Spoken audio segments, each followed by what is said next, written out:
Hello everyone, welcome to electric lunch games quiz. आज के session में हम लोग 30 मोस्ट इंपॉर्टेंट एमसीक्यूज को डिस्कस करने वाले, जो कि आपके आने वाले एग्जामिनेशन HURL इलेक्ट्रिकल 2021 के लिए काफ़ी ज़्यादा यूजफुल रहने वाले। दैट मीन्स हिंदुस्तान उर्वरक एंड रसायन लिमिटेड की जो वैकेंसी रिलीज कर दी थी काफ़ी कुछ दिनों पहले, उसके लिए काफ़ी ज़्यादा यूजफुल रहने वाला है। स्पेसिफिकली जिनका पेपर 12th को है उनके लिए काफ़ी ज़्यादा ये यूजफुल सेशन रहने वाला है। ये सभी प्रश्न जो है आपको एक बार एग्जामिनेशन से पहले अच्छी तरीके से देख के जाना होगा।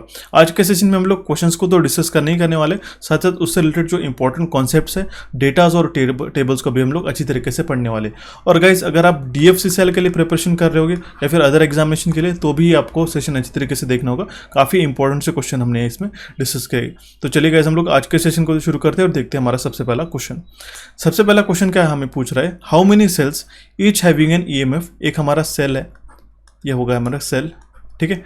उसका EMF कितना है 1.5 volt and an internal resistance, इसका इंटरनल रेजिस्टेंस है यहाँ पे कुछ गिवन 0.25 ohms का, would be required connected in a series to pass a current of 1.5 ampere through a resistance of 15 ohm। That means ऐसे कितने हमें लगेंगे रेजिस्टेंस के सेल, ठीक है, एक कंबाइंड हमारा ग्रुप, ताकि हम लोग इसको सीरीज में कनेक्ट करेंगे जब एक रेजिस्टेंस के साथ में 15 ohms के, तो उसमें से जो करंट फ्लो होगा वो होगा 1.5 एम्पियर। आई होप आपको ये क्वेश्चन समझ में आएगा। तो हम लोग काफ़ी सिंपल है, देखिए सीरीज में कनेक्टेड है तो हम लोग इसके लिए ये कर सकते हैं। अगर हमारे ये जो नंबर ऑफ सेल्स है, अगर हम लोग इसको कंसिडर कर लेते हैं n, ठीक है। अगर n हमारे नंबर ऑफ सेल्स कनेक्टेड है हम एक सीरीज में, ये एक हो गया हमारा n नंबर, ठीक है, पर्टिकुलर n, इस तरीके से हमने कनेक्ट करके रखे हैं, ठीक है।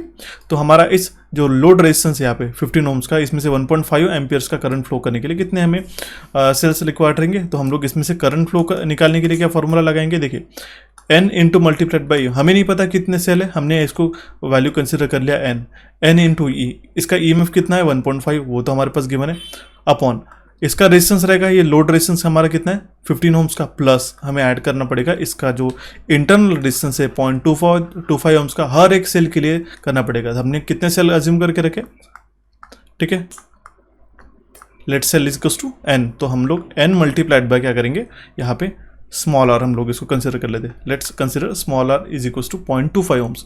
ओके, सारे वैल्यू सब्स्टिट्यूट कर देते हैं। अभी के लिए हम लोग को फिलहाल इसको एलिमिनेट कर देता हूँ मैं, यहाँ पे इसको सॉल्व कर देता हूँ। Let's change the colour so that you won't get confused.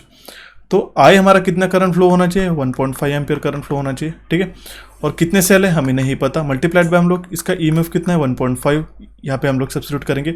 R कितना है हमारे पास, गिवन है 15, ओके, 15 ohms का ही हमारे पास लोड रेजिस्टेंस है, प्लस n हमें नहीं पता कितना है, मल्टीप्लाइड बाय हम लोग R, दैट मीन्स 0.25 से यहाँ पे मल्टीप्लाई करेंगे। इसको सॉल्व करने के बाद आपको n का वैल्यू मैं आपको बता देता हूँ किस तरीके से आने वाला है, ठीक है। ओके, हालांकि यहाँ पे आंसर ऑलरेडी शोन अप है, बट मैं आपको सॉल्व करके दिखा देता हूँ। देखिए ये 1.5 से 1.5 कैंसिल हो जाएगा, तो हमारे पास में इक्वेशन क्या बनेगा, 15 plus n into 0.25 is equal to n, ठीक है। अब देखिए n minus 0.25 will be what, 15 is equal to 0.75 n हो जाएगा, ठीक है। दैट मीन्स अगर हम लोग इस 15 को डिवाइड करते 0.75 से, तो हमें n का वैल्यू कितना मिलेगा, वो मिलेगा हमें 20, ठीक है। आई होप आपको समझ में आ गया। दैट मीन्स हमें 20 ऐसे सेल लगेंगे जिसका इंटरनल रेजिस्टेंस 0.25 रहेगा और इसका EMF रहेगा 1.5 वोल्ट, तब जाके हम लोग इसके अक्रॉस में, अगर हमारा लोड रेजिस्टेंस है 20 या 15 ohms का, तो उसमें से जो हमारा करंट फ्लो होगा वो होगा हमारा 1.5 ampere. Simple logic based question था। आई होप आपको क्वेश्चन का आंसर समझ में आया। इसका करेक्ट आंसर था ऑप्शन सी। अभी हम लोग बढ़ते हैं हमारे नेक्स्ट क्वेश्चन की ओर। ओके, अभी हम लोग बढ़ते हैं हमारे नेक्स्ट क्वेश्चन की ओर, जो कि होने वाला है हमारा question number 2। In a thermal power plant the feed water coming to the economiser is heated using, जो फीड वाटर रहती है इकोनोमाइजर की तरफ जाने वाली, वो किसके द्वारा हीट की जाती है, लो प्रेशर स्टीम से, हाई प्रेशर स्टीम से, या फिर डायरेक्ट हीट हम लोग इसको फर्नेस से कनेक्ट करते, तो नहीं। इसका करेक्ट आंसर क्या हो जाएगा, option D, flue gases.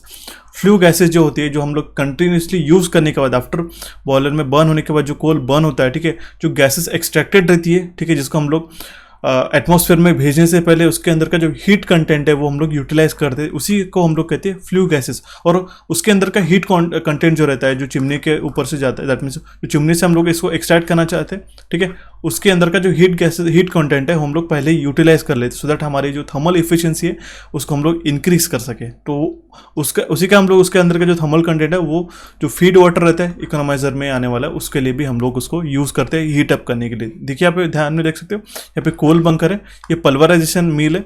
Pulverisation that means क्या होना है कि जो क्यूब्स रहते हैं, ठीक है, कोल्स के, उसको हम लोग एक पाउडर फॉर्म में कन्वर्ट करते हैं सो दैट उसके बर्निंग एफिशिएंसी वो जल्दी से बर्न हो सके और क्विकली हम लोग उसको बर्न करके यूटिलाइज कर सके, ठीक है।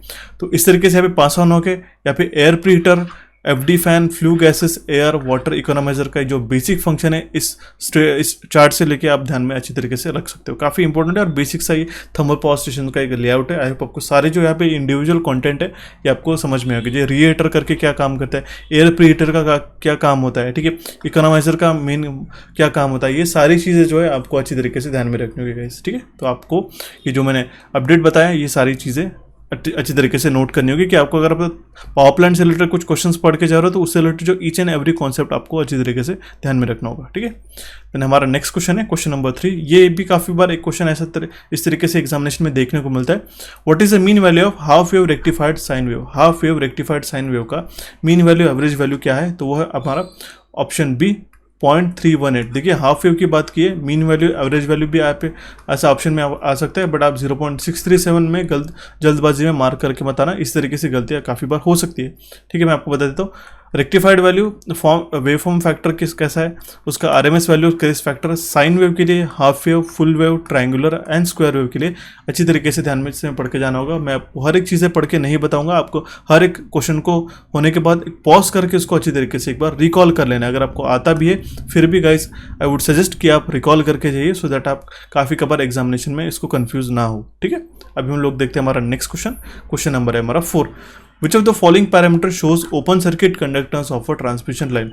अब देखिए यहाँ पे ओपन सर्किट कंडक्टेंस की बात की है तो आप इसको बिना ISA VSA अगर आपको ऑप्शन इस तरीके से पूछेंगे तो आपको डायरेक्टली आंसर बी मार्क करना है, क्योंकि आपको पता है कंडक्टेंस का हमारा रेशियो क्या रहता है, वो रहता है I/V और हमारे सिर्फ एक ही ऑप्शन में गिवन है। फिर भी अगर यहाँ पे कुछ इस तरीके से रहता है IS/IR या फिर समथिंग, तो फिर भी मैं आपको यहाँ पे चार्ट में मेंशन करा देता हूँ। जो ABCD पैरामीटर्स रहते हैं वो पैरामीटर्स का सिग्निफिकेंस क्या होता है, जैसे A पैरामीटर्स VS/VR ये क्या रहता है हमारा voltage ratio and it is a unitless, क्योंकि ये दोनों भी वोल्टेज क्वांटिटी है तभी जाकर तो हमारा यूनिटलेस रहेगा। बी दैट मीन्स क्या है, VS sending end voltage to the receiving end current, ये क्या होता है शॉर्ट सर्किट रेजिस्टेंस जिसका वैल्यू रहता है यूनिट रहता है ओहम्स में। नेक्स्ट है हमारा open circuit conductance, sending end current divided by receiving end voltage, sending end current divided by receiving end voltage और उसका यूनिट क्या रहता है मो। ओहम्स का उल्टा क्या यूनिट क्या रहता है, वो मो रहता है, ठीक है। और करंट रेशियो तो आपको पता है वो IS/IR। ये चार्ट इंपॉर्टेंट है, अच्छी तरीके से रिकॉल करके जाना होगा, ठीक है। Then we have a next very important question which is question number 5. The symbol for the unit of temperature coefficient. इस 30 क्वेश्चंस के सेशन में हमने कुछ यूनिक क्वेश्चंस को इंक्लूड करने की कोशिश की है, क्योंकि आई होप आपने अभी तक सही गाइस सारे जो कोर सब्जेक्ट्स वो अच्छी तरीके से पढ़ के रखेंगे। जो एक्सेप्शनल क्वेश्चन देखने को मिलते हैं हमें जैसे UPPCL या फिर बाकी एग्जामिनेशन में देखने को मिलते हैं, वो कुछ आपको अच्छी तरीके से पढ़ के जाने रहते हैं, वो आपको मैं आज के सेशन में बताने वाला हूँ। ये आपको स्कोर अप डेफिनेटली करते हैं हर एक एग्जामिनेशन में, ठीक है। The symbol for the unit of temperature coefficient of resistance is what, ठीक है। तो हमें या फिर यूनिट पूछा गया, सिंबल क्या है, जो unit of temperature coefficient of resistance वो है हमारा ओहम पर ओहम डिग्री सेंटीग्रेड, ठीक है। ये आपका ऑप्शन डी इस क्वेश्चन का करेक्ट आंसर आ जाएगा। इसको हम लोग फॉर्मूला में किस तरीके से लिखते हैं, R nought is equal to R nought in bracket 1 + alpha theta, ठीक है। ये R नॉट क्या है, हमारा रेजिस्टेंस एट 0 डिग्री सेंटीग्रेड है, ठीक है। R ये फाइनल R क्या है, ये हमारा रेजिस्टेंस है at a temperature, particular temperature के हम लोग कोई भी इसको डिग्री मान सकते हैं, थीटा डिग्री, ठीक है। एंड अल्फा नॉट क्या है, ये हमारा temperature coefficient of resistance at 0 degree, ठीक है। Then we have a next question which is question number 6. Magnetic field intensity around a closed path is equals to the current enclose by the path is what. देखिए guys हमने एक question यहाँ से तो consider कर लिया, but आप क्या करिएगा, ये जो सारे सेशन है इसके रिस्पेक्टिव बाकी क्वेश्चंस आप अच्छी तरीके से पढ़ के जाइएगा। जैसे magnetic field intensity around a close path is equals to the current enclose by the path, इस लॉ को हम लोग क्या कहते हैं, एम्पियर सर्किटल लॉ, ध्यान में रखना होगा, ठीक है। इस लॉ को हम लोग कहते हैं एम्पियर सर्किटल लॉ, ठीक है। That means it states that the relationship between the current and the magnetic field created by it. Current के द्वारा जो मैग्नेटिक फील्ड क्रिएट होती है वो हमें एम्पियर सर्किटल लॉ हमें बताता है। That means this law state that the integral of it close integral of magnetic field density B and along an imaginary closed path equals to the product of current enclosed by the path and the permeability of the medium. Permeability of the medium multiplied by current, ये होता है हमारा Ampere circuit law, option B इस question का correct answer है। मैं आपको suggest करूंगा कि आप Biot Savart law, Ampere circuit law तो हमने देख लिया, कुलम्स लॉ और गैसेस लॉ जो है आप अच्छी तरीके से पढ़ के जाइएगा एक बार, ठीक है। Then we have a next question which is question number 7 for active region operation of NPN transistor. NPN transistor के एक्टिव रीजन के ऑपरेशन के लिए हमें क्या कंडीशंस फुलफिल होनी रहती है। उस केस में जो है हमारा इमीटर नेगेटिव चाहिए with respect to the base, ठीक है। Active, cut off as well as saturated state में क्या कंडीशंस रहती है हमारी ट्रांजिस्टर के, एनपीएन ट्रांजिस्टर की, ये आप यहाँ पे इमेज में देख सकते हो। एक्टिव रीजन में किस तरीके से इसका ऑपरेशन रहता है, कट ऑफ रीजन में हमारा क्या रहता है, open between the collector and emitter, and saturated condition में ये कलेक्टर टू इमीटर हमारा करंट फ्लो होता है, and it acts as a switch, ठीक है। It acts as a switch in a open in this saturated condition, and cut off region में हमारा off switch करके ये वर्क करता है, ठीक है। और एक्टिव रीजन में हमारा एज एम्पलीफिकेशन करके वो वर्क करता है, ठीक है। Then we have a next very important question which is question number 8, which of the following is not an electronic active electronic component. Active की बात की गई है, हमारा इसमें से जो transistor, IC, battery and capacitor में से कौन सा एक्टिव इलेक्ट्रॉनिक कंपोनेंट नहीं है। बेसिक से क्वेश्चन लग रहे होंगे आपको, बट लेकिन इस तरीके से कंफ्यूजिंग से क्वेश्चन आपको देखने को मिलता है एग्जामिनेशन में। तो वो है हमारा कैपेसिटर। देखिए मेनली होता क्या है, एक्टिव कंपोनेंट जो जनरली हम लोग जिसको हम लोग बोलते हैं, वो इंजेक्ट करता है पावर इनटू सर्किट, और वो इलेक्ट्रिकली कंट्रोल कर सकता है या फिर वो एम्पलीफाई कर सकता है फ्लो ऑफ इलेक्ट्रिक करंट को, उसी को हम लोग कहते हैं एक्टिव इलेक्ट्रॉनिक कंपोनेंट, करेक्ट।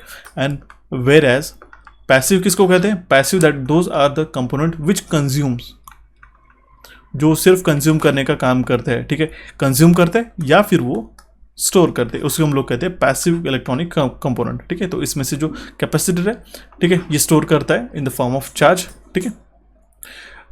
तो इसीलिए जो है हमारा एक पैसिव कंपोनेंट है, it is not an active component. अब मैंने इंस्टाग्राम पे या फिर हमारे टेलीग्राम पेज पे भी ऑलरेडी मैंने डाल के रखा था कि transistor, diode, LED, photo diode, integrated circuits, operational amplifier, 7 segment display as well as the battery is an active element, whereas resistor, LDR, thermistor, capacitor, inductor, switch, variable resistors and transformer is an passive electronic component. Passive component हम लोग जिसको कह सकते हैं, ध्यान में रखिएगा, ठीक है। ऑप्शन डी इस क्वेश्चन का करेक्ट आंसर आ जाएगा। अभी हम लोग बढ़ते हैं हमारे नेक्स्ट क्वेश्चन को, जो कि होने वाला है question number 9। In a helium arc welding the electrode is made up of. Helium arc welding के अंदर जो हमारा इलेक्ट्रोड बना रहता है वो कौन से मटेरियल का बना रहता है, तो वो रहता है हमारे टंगस्टन का। ऑप्शन डी इस क्वेश्चन का करेक्ट आंसर आ जाएगा। आप यूटिलाइजेशन ऑफ इलेक्ट्रिकल एनर्जी को भी एक बार रिवाइज करके जाइएगा ध्यान से, ठीक है। Then we have a next important question which is question number 10। Which of the following logic gate is used as a XOR gate. इसमें से कौन सा लॉजिक गेट है हम लोग एज अ एक्सॉर गेट करके वर्क करते हैं, यूज करते हैं, तो वो है हमारा 7486। ये जो लॉजिक गेट आईसी का नंबर है ये भी हमने यहाँ पे मेंशन करके रखा है। देखिए इस तरीके से ध्यान में रखिएगा, 7400 से आप 7476 तक यहाँ पे मैंने मेंशन करके रखा है। ये टेबल अच्छा है, इंपॉर्टेंट है, ध्यान में रखना होगा। 7400 है नैंड, 7402 है नॉर, 7404 है नॉट, 7408 एंड 32 है और 86 है एक्सॉर, 74 है डी फ्लिप फ्लॉप, 7476 है हमारा जेके फ्लिप फ्लॉप, 7448 और 7477 ये हमारा 7 सेगमेंट ड्राइवर रहता है, and 7407 it is an open collector buffer. देखिए गाइस ये क्वेश्चंस एक्सेप्शनल क्वेश्चंस है, काफ़ी बार आपको एग्जामिनेशन में ऐसे क्वेश्चन पूछा थे जिनको आप स्किप कर देते हो काफ़ी बार मेनली, और यही हमें बूस्टअप करते हैं हमारे स्कोर में। अगर हमारा पेपर दूसरी जगह से अच्छी तरीके से अटेम्प्ट नहीं होता है तो मैं आपको इसलिए सारे क्वेश्चन अच्छी तरीके से करवा रहा हूँ, ठीक है। ऑप्शन डी इस क्वेश्चन का करेक्ट आंसर आ जाएगा। Then we have a next question. Among the 2 bulbs connected in a series, यहाँ पे 2 बल्ब हमारे पास में कनेक्टेड है, which one of them is likely to be fused. That means इसको अगर हमें देख के हमें बताना है कि इसमें से कौन सा बल्ब भी फ्यूज होने वाला है, ठीक है। हम लोग डायरेक्टली देख के बता सकते हैं या फिर हम लोग इसको, अगर आपको कॉन्सेप्ट क्लियर होंगे तो आपको मैं बता देता हूँ, ठीक है। ये जो लैम्प 1 है ये हम लोग इसका रेजिस्टेंस R1 मान लेते हैं और इसका R2 मान लेते हैं। अगर हमें रेजिस्टेंस R1 निकालना होगा तो हम लोग इसके लिए फॉर्मूला क्या लगाएंगे, V²/P, ठीक है। R is equal to V²/P। तो इसका वोल्टेज कितना है, ठीक है, 200 multiplied by 200 divided by power कितना है इसका, ठीक है, रेटेड पावर कितना है 100 वाट, ठीक है, ये हो जाएगा 2।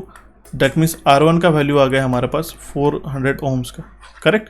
अभी हम लोग सिमिलरली R2 का भी वैल्यू निकाल सकते हैं। Okay, I have to change the colour. Okay, R2 will be equals to, इस केस में सेम हम लोग वैल्यू सब्स्टिट्यूट करेंगे, ठीक है। ये आ जाएगा हमारा इस केस में इसका वोल्टेज कितना है 200 मल्टीप्लाइड बाय 200 डिवाइडेड बाय हमारा वैल्यू कितना आ जाएगा 200, ठीक है। तो ये वैल्यू आ जाएगा। अब ध्यान से देखिएगा, ये जो R2 का वैल्यू है यह है हमारा 200 वाट एंड R1 का वैल्यू है हमारा 400 ओम्स। आई हाईलाइट दिस, ठीक है। मैं आपको इससे कंक्लूजन भी समझा देता हूँ, अगर आपने इसके पहले के सेशन अगर हमारे नहीं देखे होंगे तो आपको इसमें से आइडिया आ जाएगी। अब देखिएगा इस करंट जो फ्लो होने वाला है I, वो हम लोग किस तरीके से निकालेंगे। जो वोल्टेज है कितना है हमें 400 और टोटल रेजिस्टेंस कितना आया, that means 400 plus 200 will be 600, correct. 600 से अगर हम लोग डिवाइड करते तो यहाँ पे 2 3 जा, तो I का वैल्यू कितना है 0.66 एम्पियर, करेक्ट। I का तो वैल्यू आ गया। अब हमारा जो पावर ड्रॉप हो रहा है, अब इस 0.66 एम्पियर्स के कारण ये जो पावर ड्रॉप हो रहा है इस फर्स्ट लैम्प में एंड सेकंड लैम्प में, वो भी हम लोग कैलकुलेट कर सकते हैं, करेक्ट। उसको कैलकुलेट करने के बाद हमें पता लग जाएगा कि किसका पावर रेटिंग ज़्यादा है। तो हमारे फर्स्ट बल्ब का पावर कैलकुलेट करेंगे तो I² इंटू R करेंगे तो हमें 0.66 स्क्वायर मल्टीप्लाइड बाय हमें क्या करना पड़ेगा 400, which will be comes out as 174 watt. में डेसिमल में नहीं जा रहा हूँ, डायरेक्टली समझा देता हूँ। Then we have a second bulb, उसका भी हम लोग I² R ड्रॉप निकालेंगे तो 0.66 स्क्वायर मल्टीप्लाइड में हम लोग 400 है फर्स्ट का, सेकंड है हमारा रेजिस्टेंस कितना है 200, तो इसका हम लोग डायरेक्टली हाफ कर सकते हैं मेनली गाइस, ठीक है 87 वाट। अब देखिए यहाँ से एक कंक्लूजन मैं आपको अच्छी तरीके से समझा देता हूँ सो दैट आगे आने वाले हर कोई एग्जामिनेशन में इसमें से क्वेश्चन पूछा जाता है तो आपको इसमें से कन्फ्यूजन ना होगा, ठीक है। अब देखिए ये जो फर्स्ट बल्ब का 174 वाट आया, ठीक है, इसमें से जो रेटेड पावर है, रेटेड पावर कितना है हमारे पास में सिर्फ 100 वाट का गिवन है, ठीक है। It is greater than the 100 watt, that means ये जो बल्ब 1 है, लैम्प 1 है, ये हमारा फ्यूज़ हो जाएगा इसके कारण, ठीक है।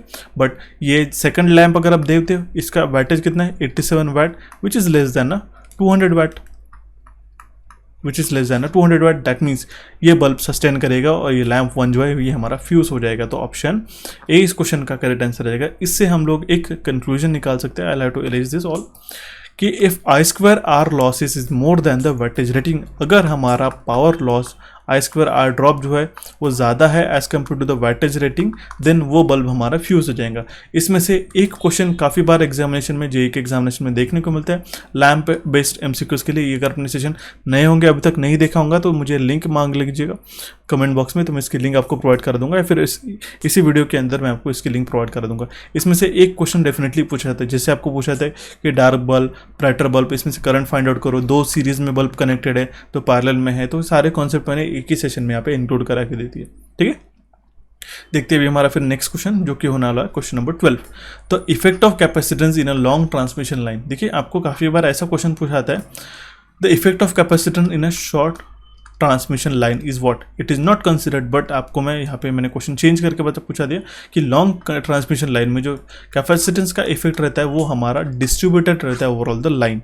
ऑप्शन सी इस क्वेश्चन का करेक्ट आंसर आ जाएगा। अभी आपको इसमें से क्या ध्यान में रखना होगा कि लेंथ कितनी होनी चाहिए शॉर्ट ट्रांसमिशन लाइन की, इसमें से भी क्वेश्चन बनता है ऑपरेटिंग वोल्टेज कितना होना चाहिए, और कैपेसिटिव इफेक्ट है वो हर एक शॉर्ट ट्रांसमिशन लाइन के लिए, मीडियम और लॉन्ग के लिए वो कितना होना चाहिए, ये भी आपको अच्छी तरीके से ध्यान में रखना होगा, ठीक है। ये टेबल्स आपको अच्छी तरीके से नोट करके रखने होंगे। Then we have a next question which is question number 13। SWG is use to measure. SWG क्या होता है, ये हमारा एक इंस्ट्रूमेंट है इस तरीके से, इसको हम लोग, इसका मेनली फुल फॉर्म ही ये होता है कि स्टैंडर्ड वायर गेज। ये हमारा इंस्ट्रूमेंट रहता है, तो कितना गेज का वायर है हम लोग इस जो होल से इसमें से हम लोग पास ऑन करके हमें कैलकुलेट करते हैं कि इसका स्टैंडर्ड वायर गेज कितना है। तो ये क्या है हमारा, it is use to measure the diameter of the wire. इसका डायमीटर कितना है कंडक्टर का, ये हम लोग मेजर करने के लिए यूज़ करते हैं। You can be have any number of diameter, इसमें से हम लोग इसको पास ऑन करते हैं जिसमें से इजीली वो फ्लो पास ऑन हो जाता है, तो वो हमारा रहेगा स्टैंडर्ड वायर गेज, ठीक है। Then we have a next question which is question number 14. The typical voltage range of a solar cell. अब आपको देखा होगा आपने कि यूपीपीसीएल जेईई में सोलर सेल से भी रिलेटेड क्वेश्चंस पूछे गए थे, ठीक है। तो आपको ये भी नोट करना होगा कि इसकी सोलर सेल का जो वोल्टेज रेंज रहता है वो रहता है सिर्फ 0.5, ठीक है। सोलर सेल से एक मॉड्यूल बनता है, एक array बनता है, ठीक है, और उस array को हम लोग कनेक्ट करके हमारा एक सोलर पैनल बनता है। ये आपको ध्यान में रखना होगा। तो ऑप्शन बी इस क्वेश्चन का करेक्ट आंसर है। अब देखिए इस ओपन सर्किट वोल्टेज ये सोलर सेल का भी, इसमें से अगर मान लो आपका क्वेश्चन पूछा गया तो मेनली ये जो हमारा वैल्यू कितना रहता है 0.57 वोल्ट रहता है, कितने टेम्परेचर पे 25 डिग्री सेंटीग्रेड पे। ये आप डिटेल में ध्यान में रखिएगा, ओके। और ये VOC जो हमारा गिवन रहता है, VOC अगर आपने सोलर पैनल देखा होगा प्रैक्टिकली आपके लैब्स में, आपके घर पे, तो वहाँ पे VOC मेंशन रहता है और ISC मेंशन रहता है। तो VOC क्या है, हमारा ओपन सर्किट वोल्टेज है, and ISC is mentioned as a short circuit current. That means अगर if you connect the load then उसमें से जो करंट फ्लो होने वाला है ये हमारा शॉर्ट सर्किट करंट रहेगा, ठीक है। तो ये VOC क्या रहता है, it is a maximum open circuit voltage which is available from a solar cell at a zero current. Zero current पे ओपन सर्किट वोल्टेज हमारा कितना है ये हमें पता है, तो वो रहता है हमारा 0.7 वोल्ट एट 25 डिग्री सेंटीग्रेड। और इसका फॉर्मूला भी आपको पूछा गया तो वो रहेगा VOC is equal to VT natural log, VOC equals to VT natural log multiplied by 1 plus JL divided by JS। Okay, अब देखिए इसके वैल्यूज़ क्या है ये भी मैं आपको क्लियर करा देता हूँ आज ही। देखिए VOC है हमारा ओपन सर्किट वोल्टेज, VT क्या है, ये हमारा टेम्परेचर इक्विवेलेंट वोल्टेज है, it is a temperature equivalent voltage. JL क्या है, JL हमारा फोटो करंट डेंसिटी, ठीक है, and JS is a reverse saturation current density, it is a reverse saturation current density. और अगर आपको एफिशिएंसी पूछी गई तो उसका भी फॉर्मूला क्या होने वाला है देखिए, और आपको मैक्सिमम एफिशिएंसी पूछा जा सकता है। देखिए गाइस, तो ऐसा मार्क करके बताना कि 98% और समथिंग 88%, जो हायर वैल्यूज़ रहेगी ये गलत हो जाएगा, ध्यान में रखिएगा। If you don't know don't practically attempt the questions, ठीक है। दैट मीन्स अगर आपको गेस वर्क नहीं करना होगा तो मैक्सिमम एफिशिएंसी अभी तक जो अचीव की है वो सिर्फ है 46%। ये आपको इंटरव्यू में भी कुछ क्वेश्चन पूछा जा सकता है, बट इन प्रैक्टिस, ठीक है, अभी तक मैक्सिमम एफिशिएंसी कितनी है ये जो प्रैक्टिकल सोलर सेल के, इट इज़ अबाउट कितना परसेंट होने वाला है, ध्यान में रखिएगा 20%। I will highlight this, it is around 21%, 20%, ये वैल्यूज आप बता सकते हो, ठीक है। बट मैक्सिमम अचीव कितना हो चुका है अभी तक 46%। अब इसका सोलर सेल का जो एफिशिएंसी रहता है वो डिटरमाइन करते हैं फ्रैक्शन ऑफ इंसिडेंट पावर, जो कि कन्वर्ट करता है हमारा इलेक्ट्रिसिटी में, ओके। तो वो एफिशिएंसी रहता है, एफिशिएंसी रहता है वो हमारा VOC मल्टीप्लाइड बाय ISC। अब इसमें एक फैक्टर कहता है फिल फैक्टर रहता है FF, जिससे हम लोग मल्टीप्लाई करते हैं, और divided by PN। This will be the efficiency of solar cell, ठीक है। तो आई मैंने जो बाकी रिलेटेड क्वेश्चन है, कॉन्सेप्ट है, मैं ये भी मैंने आपको मेंशन करा दिया, इंपॉर्टेंट है, ध्यान में रखना होगा गाइस, ठीक है। ये सोलर सेल हमारा डिवाइस क्या है जो कन्वर्ट करता है photons from the sun to the, that mean जो सोलर लाइट से जो फोटॉन्स मिलते हैं हमें, उसको हमें इलेक्ट्रिसिटी में कन्वर्ट करता है, ठीक है। और ये किससे बना जाता है, ये हमारे सिलिकॉन हो गया, कैडमियम टेलुराइड हो गया, और कॉपर इंडियम हो गया, गैलियम सेलेनाइड हो गया, इससे भी हमारा ये सोलर सेल बनता है, ठीक है। इसके काफ़ी डिफरेंट है, थिन फिल्म टाइप की भी आता है, ठीक है, रोलेबल, और काफ़ी सारे इसमें टाइप्स है, वो हम लोग कभी कभार एक आध बार हम लोग इसको डिस्कस करेंगे, ठीक है। अभी हम लोग बढ़ते हैं हमारे नेक्स्ट क्वेश्चन की ओर, जो कि होने वाला है क्वेश्चन नंबर 15। देखिए इस क्वेश्चन में क्या है, resistance of a galvanometer is 0.5 ohms and a full scale deflection corresponds to the 10 milliamperes. एक गैल्वेनोमीटर का हमारा रेजिस्टेंस है हमारा 0.5 ohms का, और फुल स्केल डिफ्लेक्शन कितना है 10 मिलीएम्पियर्स का। तो हमें पूछा गया what is the shunt resistance required to increase the range of instrument to the 1 ampere. अभी आपको ध्यान में रखना होगा, अगर हमारे पास में एक एमीटर है, इसकी अगर रेंज एक्सटेंड करना होगा तो हमें क्या करना पड़ेगा, लो वैल्यू रेजिस्टेंस जो है इसके पैरेलल में कनेक्ट करना होगा, करेक्ट। और अगर हमारे पास में वोल्ट मीटर है, इसके का रेंज एक्सटेंड करनी होगी हमें, तो उसका हाई वैल्यू रेजिस्टेंस जो है हम लोग इसके सीरीज में कनेक्ट करते हैं। ये दोनों भी कंडीशन ध्यान में रखना होगा। अगर वोल्ट मीटर की रेंज एक्सटेंड करनी है तो high value of resistance series में कनेक्ट करते हैं, जिसको ही हम लोग मल्टीप्लायर भी कहते हैं। और लो वैल्यू ऑफ शंट हम लोग कनेक्ट करते हैं, दैट मीन्स पैरेलल रेजिस्टेंस हम लोग कनेक्ट करते हैं एमीटर के पैरेलल में, सो दैट उसको हम लोग शंट कहते हैं, उससे हमारी रेंज एक्सटेंड हो सकती है। अब देखिए इसमें क्या रहता है, काफ़ी कबार आपको ये फॉर्मूला भी पूछा गया, RSH क्या होता है, शंट वैल्यू कितनी रहती है जो हमें रिक्वायर्ड रहता है to increase the range of ammeter, ठीक है, या फिर हम लोग उसको कह सकते हैं galvanometer.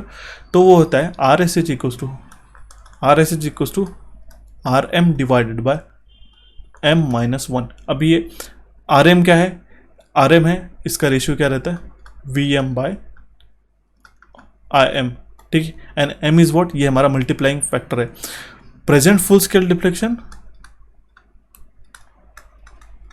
Divided by previous full scale deflection, ये रहता है हमारा M का फैक्टर, ठीक है।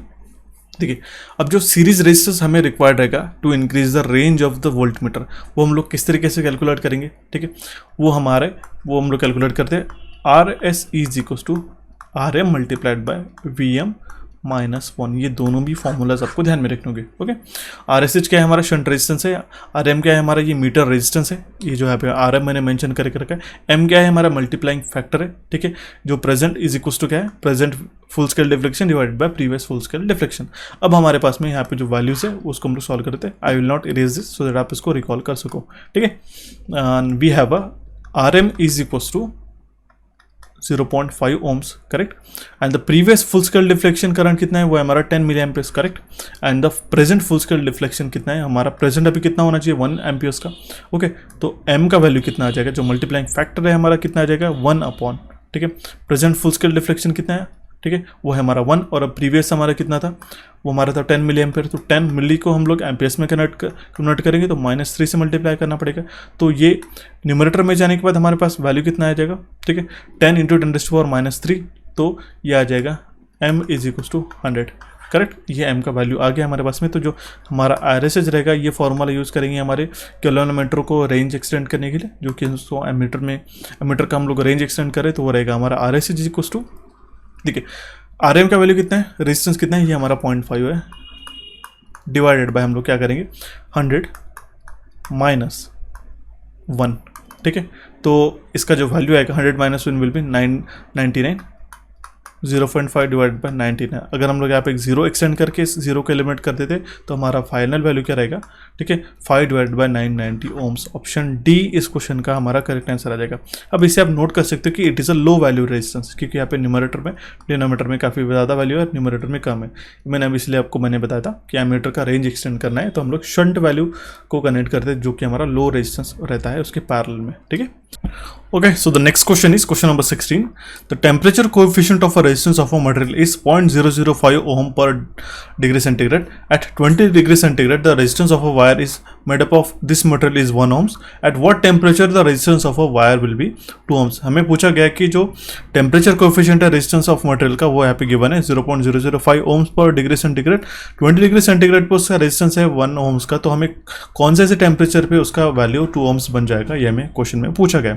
इसके लिए लोग फॉर्मूला कौन सा लगाते हैं गाइस, वो है हमारा RT is equal to R0 in bracket 1 + alpha del T, correct. Del T क्या है, चेंज इन द टेम्परेचर है, जिसको हम लोग लिखते हैं T2 - T1, that means final minus initial, correct. R0 का जो है इनिशियल वैल्यू ऑफ रेजिस्टेंस है, जो उसका वैल्यू हमारे पास गिवन है 1 ohms, ठीक है। RT का वैल्यू कितना है, वो है हमारा 2 ohms का, ठीक है, जो फाइनल वैल्यू हमारे पास गिवन है, ठीक है। हमें पूछा क्या है, कौन से टेम्परेचर पे रहेगा, दैट मीन्स हमें फाइनल टेम्परेचर पूछा गया T2 का वैल्यू, हम लोग सारे वैल्यू सब्स्टिट्यूट करते देन वी विल सॉल्व, ठीक है।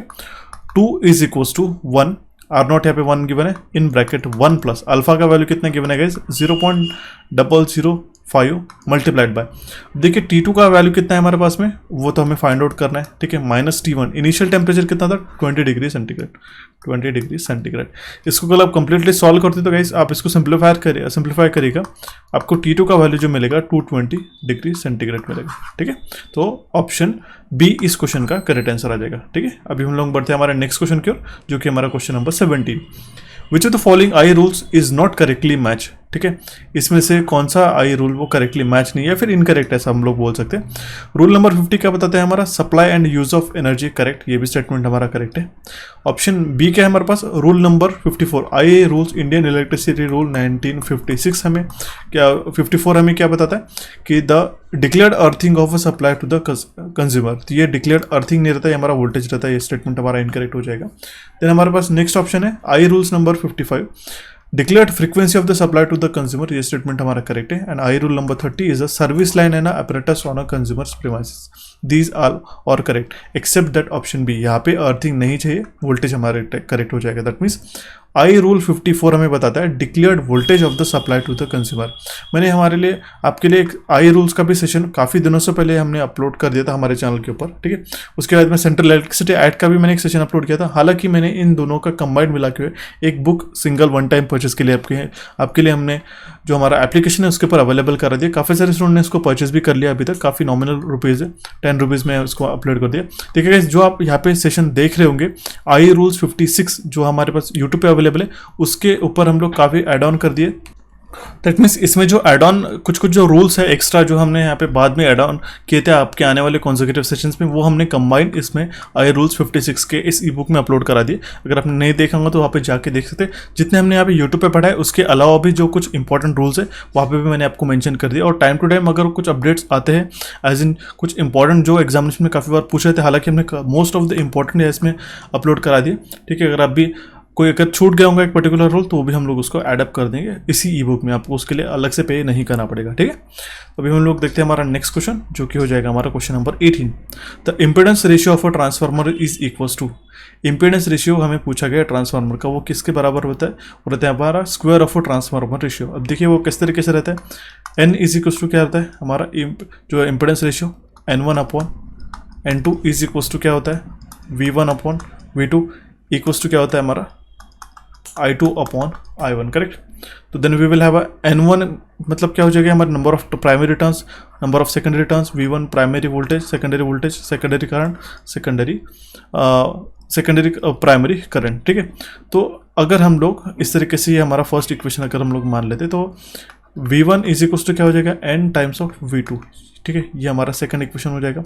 और अगर हम लोग I1 मानते हैं तो I1 विल भी क्या हो जाएगा I2 अपॉन N, ये थर्ड इक्वेशन हम लोग मान लेते हैं। देखिए इम्पीडेंस रेशियो दैट मीन्स हमारे Z का वैल्यू निकाले, दैट मीन्स अगर Z1 का वैल्यू हम लोग निकालते V1 बाय I1 होगा, हम लोग सिंपली डिवाइड कर देंगे N। ठीक है, V2 upon I2 bye N, यहाँ पे वैल्यू आ जाएगा। ठीक है, दैट मीन्स इस केस में क्या वैल्यू आ जाएगा N square. Okay, simply ratio आ जाएगा N स्क्वायर। अब ये V1 और V2 क्या आ जाएगा V2 डिवाइड बाई I2, ये भी हमारा क्या आ जाएगा Z2। दैट मीन्स ये क्या है, ये जो हमने N लिखा था ये क्या हमारा रेशियो है। ठीक है, टर्न्स रेशियो है N। ओके, तो जो इम्पीडेंस रेशियो हमारे ट्रांसफार्मर का वह equals to the square of transformer ratio. Option C इस क्वेश्चन का करेक्ट आंसर आ जाएगा। अभी हमारे पास क्वेश्चन है क्वेश्चन नंबर 19। ठीक है, इसमें हमें क्या बताया, तो triplex wave winding will have a dash parallel path. Simple है गाइस, ट्रिप्लेक्स वेव वाइंडिंग का पैरेलल पाथ ए का वैल्यू कितना रहेगा, वो रहेगा 6। ठीक है, ध्यान में रखिएगा। देखिए जो वेव वाइंडिंग के लिए नंबर ऑफ पैरेलल पाथ्स कितने रहते हैं, ठीक है, between brushes it is always 2। ठीक है, अगर हमारे पास मल्टीप्लेक्स वेव वाइंडिंग है तो नंबर ऑफ पैरेलल पाथ्स रहते हैं 2m। तो ये m क्या होता है, ये हमारा होता है सिंप्लेक्स वेव वाइंडिंग अगर हमारा 1 है। ठीक है, ड्यूप्लेक्स है तो हम लोग 2 सब्स्टिट्यूट करेंगे, 3 है तो हमारा रहेगा वो ट्रिप्लेक्स। ठीक है, तो हमारे पास में क्या पूछा गया, ट्रिप्लेक्स का वैल्यू पूछा गया, तो 2 × 3 विल बी 6। इसी तरीके से लैप वाइंडिंग के लिए आपको ध्यान में रखना होगा, लैप वाइंडिंग में जो रहते हैं number of parallel path between the brushes is equal to the number of poles, ध्यान में रखना होगा। सिंप्लेक्स के लिए क्या रहता है, A is equal to P। अब देखिए काफ़ी का स्टूडेंट इसमें गलती कर बैठते हैं कि यहाँ पे ड्यूप्लेक्स वाइंडिंग दिया जाता है। ठीक है, ड्यूप्लेक्स लैप वाइंडिंग दिया जाता है और A is equal to P ही कंसिडर करते हैं, बट आपको ऐसा नहीं है। तो यहाँ पे ड्यूप्लेक्स अगर पूछा गया तो A is equal to twice number of poles आपको कंसिडर करने रहते हैं। आपको जो फॉर्मूला पूछा जाता है EB is equal to 5PZ/60A, इस तरीके से आपको मैं दिखाई देता हूँ। EB is equal to 5PZN/60A। तो इस केस में हम लोग काफ़ी सारे स्टूडेंट इसमें P और A को कैंसिल आउट कर देते हैं, हालांकि A is equal to twice P रहता है for duplex winding, duplex lap winding के लिए। इस तरीके से आपको गलती नहीं करनी। ऑप्शन सी इस क्वेश्चन का करेक्ट आंसर आ जाएगा। Then we have a next question which is question number 20। The ratio of collector current to the emitter current of a transistor is 0.99। What is the ratio of collector current to the base current. हमें ratio of collector current to the base current पूछा गया। Simple है, common base current gain alpha को हम लोग किस तरीके से रिप्रेजेंट करते हैं, वो होता है हमारा IC/IE। Ratio of collector current to the ratio of emitter current, ये होता है हमारा common base current gain. Common emitter current gain beta का वैल्यू क्या रहता है, IC/IB, करेक्ट। और इसको हम लोग किस तरीके से रिप्रेजेंट करते हैं, बीटा को α/1 माइनस अल्फा। अभी हमें क्या पूछा गिवन है, अल्फा का वैल्यू यहाँ पे गिवन है 0.99, तो हमें बीटा का that means collector current to the base current का वैल्यू पूछा गया। ठीक है, कलेक्टर करंट और बेस करंट का वो रेशियो होता है बीटा होता है। ठीक है, it is defined as a ratio of collector current to the base current. Okay, यही तो हमें रेशियो फाइंड आउट करना है। ठीक है, वही होता है हमारा IC/IP, और इसी को हम लोग कहते हैं वो α/1 माइनस अल्फा। वैल्यू सब्स्टिट्यूट करेंगे 0.99/1 माइनस 0.99। ठीक है, इसको सॉल्व करते तो आपको मिलेगा वैल्यू बीटा का is equal to 99। Option B इस क्वेश्चन का करेक्ट आंसर आ जाएगा। Then we have our next question which is question number 21। What is the approximate efficiency of 50 hertz 6 pole 3 phase induction motor which is running at 900 RPM. अभी हमारे पास सिर्फ यहाँ पे इसका रनिंग स्पीड गिवन है, पोल्स गिवन है और फ्रीक्वेंसी गिवन है, तो हम लोग उसका एफिशिएंसी कैसे फाइंड आउट करेंगे। मैंने आपको इसके लिए आपको रेशियो बताया था कि जो कि आपको ध्यान में रखने का फॉर एवर के लिए, ठीक है। P in is equals to P C U is equals to P G, इसका रेशियो ध्यान में रखने का 1:2 slip times of 1 minus slip times. देखिए ये फार्मूले से कैसा होता है, अब मैं आपको मेंशन कर देता था काफ़ी बार। पी इन क्या है, हमारा इनपुट पावर है, ये हमारे पी सी यू क्या है, ये हमारे कॉपर लॉसेज है, और पी जी क्या है, ये हमारा आउटपुट पावर है, ठीक है, जो हमें आउटपुट मिलता है, ठीक है। यहाँ पे मैं एक बार फिर से नोट कर देता हूँ, ठीक है, क्या था यहाँ पे लाइक, ठीक है, अभी नाउ इट इज़ करेक्ट। तो देखिए पीजी क्या है, हमारा ग्रॉस मैकेनिकल पावर आउटपुट है, सिंपल है। तो हमारा जो रोटर एफिशिएंसी किससे रहेगा, वो रहेगा हमारा output upon input, correct. Output हमारा क्या रेशियो से आता है, पीजी, तो हम लोग यहाँ पे वैल्यू सब्स्टिट्यूट करते हैं, पीजी अपॉन पी इन हो जाएगा, ठीक है। तो पीजी का रेशियो क्या है, पीजी विल बी, यहाँ पे हम लोग ये वैल्यू सब्स्टिट्यूट करेंगे 1 माइनस एस अपॉन 1, ठीक है। दैट मीन्स 1 माइनस एस का ही हमें वैल्यू चाहिए। अल्टीमेटली यहाँ पे वैल्यू क्या सब्स्टिट्यूट करेंगे, 1 माइनस स्लिप का वैल्यू करेगा synchronous speed minus rotor speed upon synchronous speed, correct. After solving this, ये इसको अगर हम लोग 1 से मल्टीप्लाई कर दें तो हमें रेशियो सिंपली क्या मिलता है, N R upon N S, simple है, N R upon N S ये रेशियो मिलता है। अब हम लोग एन आर रोटर स्पीड को फाइंड आउट करेंगे, हमारे पास नंबर ऑफ पोल्स गिवन है इसके वजह से, ठीक है।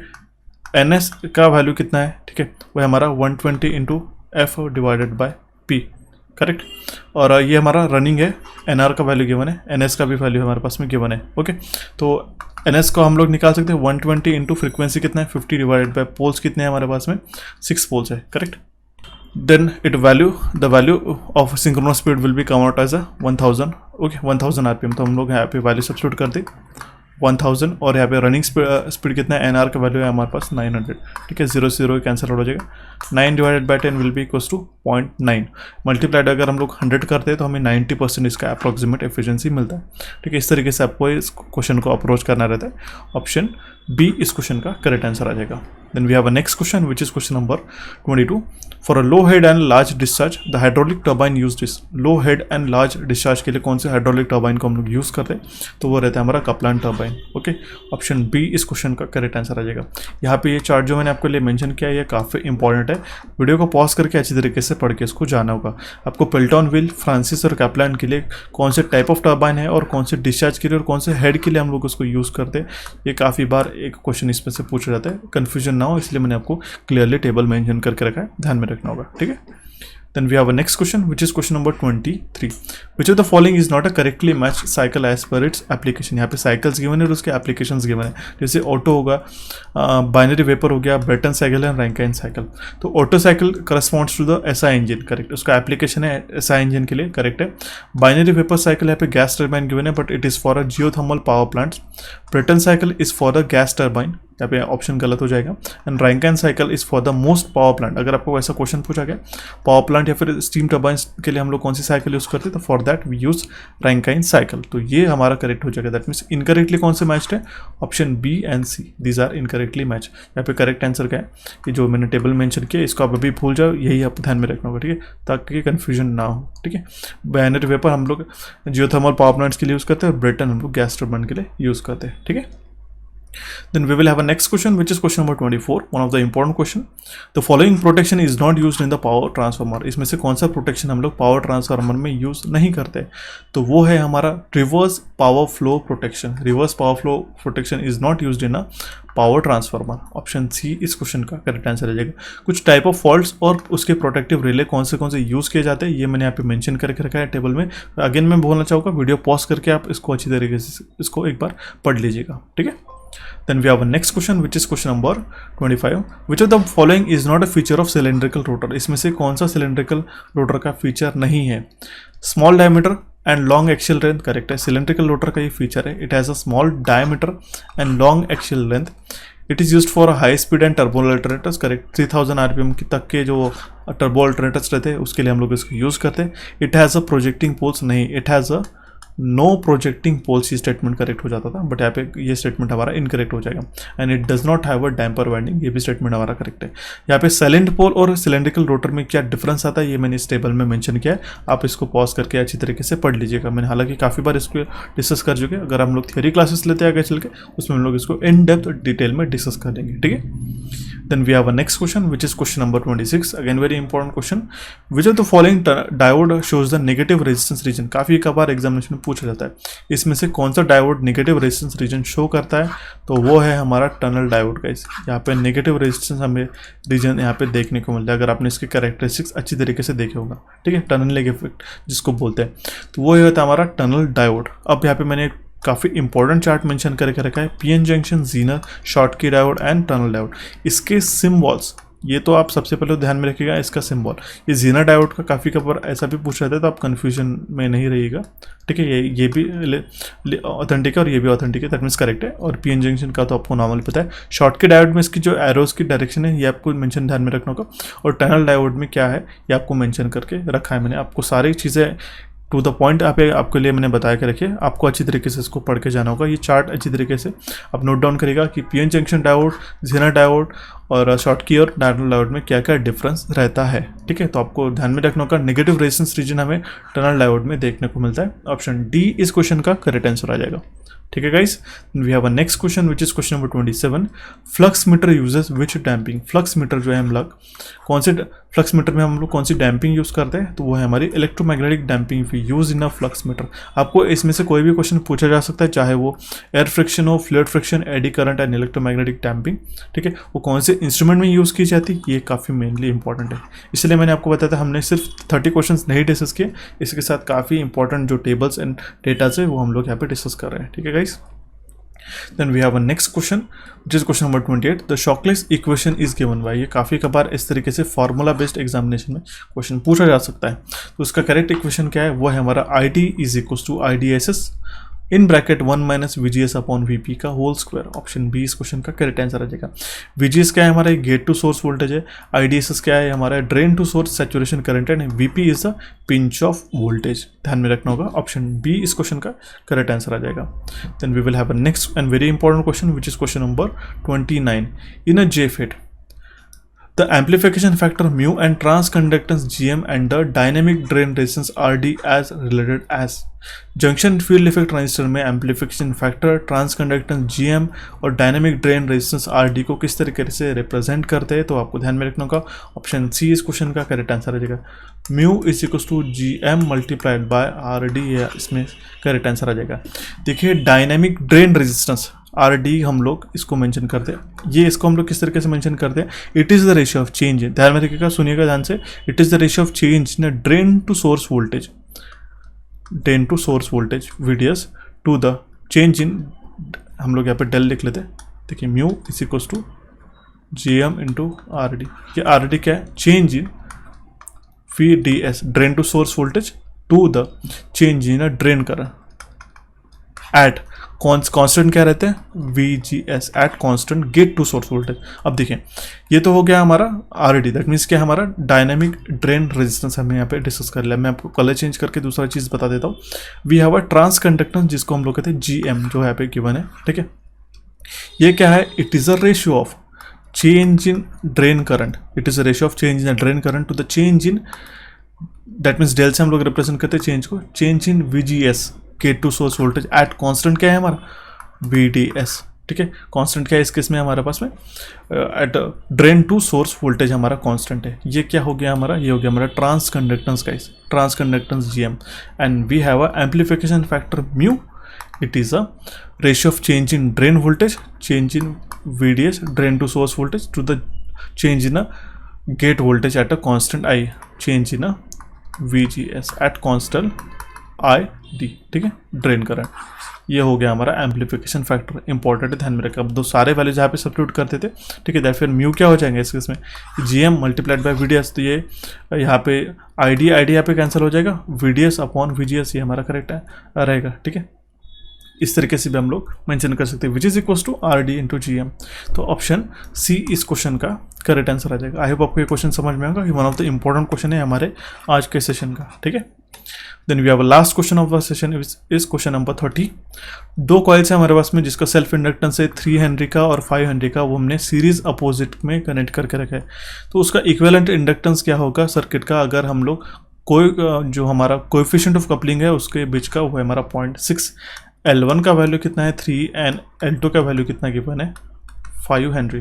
तो कोएफिशिएंट ऑफ कपलिंग का वैल्यू गिवन है K इज इक्वल टू 0.6। तो हमारा जो म्यूचुअल इंडक्टेंस उनके बीच में क्या रहेगा, वो M is equal to K multiplied by under root of L1 into L2 which is equal to 0.6 multiplied by under root of 3 into 5, ठीक है।